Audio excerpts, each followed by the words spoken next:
Pemirsa, kembali di Ayu Siang, seorang pria protes mobilnya diderek saat ditinggal sesaat untuk membeli sarapan. Pria mengaku baru saja menjadi pengangguran ini, bahkan memohon agar dilepaskan karena tidak mampu membayar denda sebesar Rp500.000.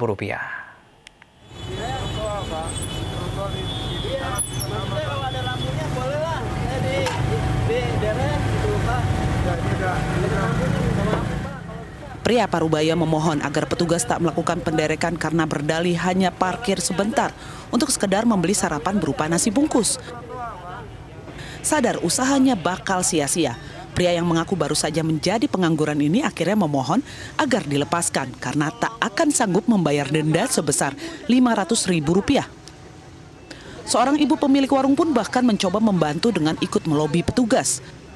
Sayangnya petugas tetap menderek paksa kendaraan ini karena dianggap telah menyalahi aturan.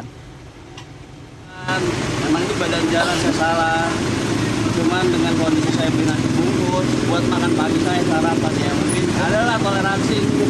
Kondisi pandemi ini ya, kalau Rp500.000 ya saya rasa 2 menit nggak sesuai gitu loh Pak. Jadi ada rasa kecewa atau gimana Pak? Wah, kecewa banget. Razia tetap dilanjutkan dengan menyisir ruas jalan lain di kawasan Kemayoran. Hasilnya beberapa kendaraan roda 4 kembali diderek paksa karena kedapatan parkir sembarangan di bahu jalan. Seluruh kendaraan yang terjaring selanjutnya dibawa ke lapangan parkir Irti Monas untuk diproses lebih lanjut dengan sanksi denda tilang maksimal sebesar Rp500.000. Dari Jakarta, Rani Sanjaya, iNews melaporkan. Bisa kita beralih ke informasi seputar COVID-19. Pemirsa, selain Arab Saudi, Singapura telah mengonfirmasi 2 kasus COVID-19 varian Omicron. Kasus tersebut didapatkan secara impor dari Afrika Selatan.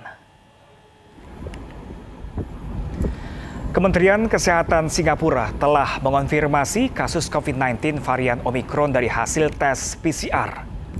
Tes dilakukan kepada penumpang pesawat terbang yang tiba dari Johannesburg, Afrika Selatan pada Rabu silam. Hasilnya 2 warga positif COVID-19 varian Omicron, sedangkan penumpang lain di penerbangan yang sama terdeteksi negatif. Kedua pasien positif langsung menjalani isolasi ketat di Pusat Nasional untuk Penyakit Menular Singapura. Pasien mengalami gejala ringan seperti batuk dan tenggorokan gatal.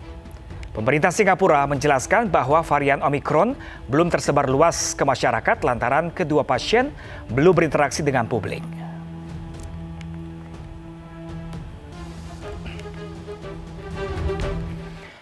Pemirsa, bagaimanakah kondisi WNI di Singapura setelah adanya laporan kasus COVID-19 varian Omicron di sana? Kita bergabung dengan Duta Besar Republik Indonesia untuk Singapura, Bapak Suryo Pratomo, atau yang akrab disapa dengan Pak Tommy.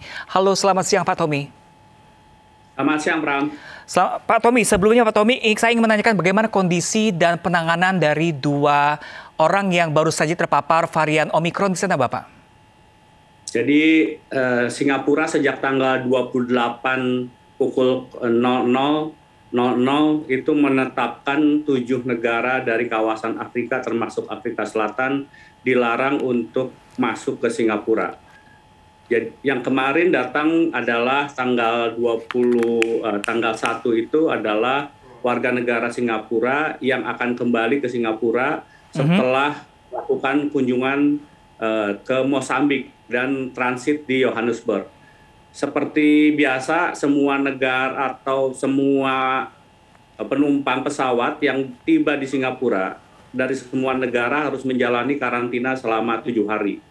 Yang bersangkutan 2 orang ini juga menjalani karantina, tetapi kemudian keesokan harinya diminta untuk masuk ke tempat isolasi khusus di pusat penyakit menular karena diindikasikan dia terpapar varian Omicron. Ini yang dilakukan oleh Singapura dan 19 orang yang ada dalam pesawat itu juga dilakukan pemeriksaan PCR dan dilakukan pengawasan juga secara ketat. Jadi Singapura berupaya untuk membuat bagaimana 19 orang dan 2 orang yang sudah positif itu tidak melakukan interaksi dengan warga yang ada di Singapura. Ya, Pak Tommy, artinya ini kasus ini diketahui setelah 2 orang tersebut tiba di Singapura, seperti itu? Betul, jadi sudah tiba di Singapura, sudah menjalani karantina seperti biasa hasil PCR itu baru diketahui 6 jam kemudian. Ada indikasi dia positifnya itu karena Omikron, karena itu dia diminta untuk menjalani isolasi di pusat pengendalian penyakit menular. Pak Tommy, kalau boleh kami tahu ini sempat nggak koordinasi dari Singapura ke penerbangan dari Afrika? Apakah sebelum Afrika melakukan penerbangan ke negara-negara lain, mereka melakukan tes terlebih dahulu sebelum untuk calon penumpang?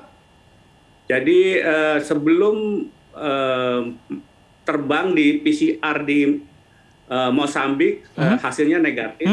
Ketika akan terbang dari Johannesburg, hasilnya juga negatif.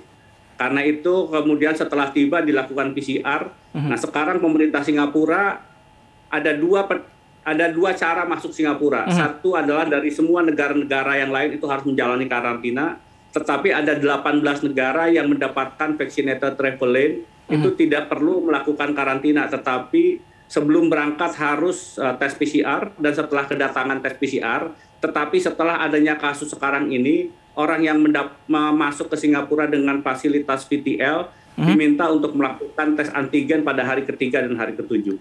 Nah ini setelah adanya kasus Omikron dari Afrika Selatan masuk ke Singapura, apakah ada aturan yang berubah soal penerbangan? Misalnya kalau di Indonesia sendiri kan tidak boleh sekarang Afrika ditutup sama sekali untuk masuk ke Indonesia. Yang tadi saya katakan, semua penumpang dari 7 negara dilarang untuk masuk ke Singapura. Tetapi Singapore Airlines itu kan penerbangan internasional dan menghubungkan Singapura itu menjadi hub. Jadi penumpang dari Johannesburg itu tetap dibuka, tetapi hanya untuk kepentingan transit. Karena itu yang sebelumnya tanggal 29 itu kasusnya kan orang itu ditemukan positif di Sydney. Jadi tidak masuk Singapura tetapi hanya transit di Changi. Nah, terkait penumpang lain yang bersama dengan 2 orang yang terkonfirmasi positif kasus COVID-19 Omikron ini, seperti apa penanganannya, Pak? Apakah masih dalam karantina? Apakah sudah dibebaskan? Kan baru masuk di Singapura tanggal 1. Jadi 7 hari dia harus menjalani karantina. Dan tidak di karantina di Singapura sangat ketat. Orang itu betul-betul tidak bisa keluar kamar dan dia harus berada dalam ruangan yang sama selama 7 hari. Oke, baik. Terima kasih banyak Pak Tommy. Semoga kita berharap varian ini tidak bertambah di Singapura dan tidak masuk ke Indonesia. Terima kasih banyak Pak Tommy.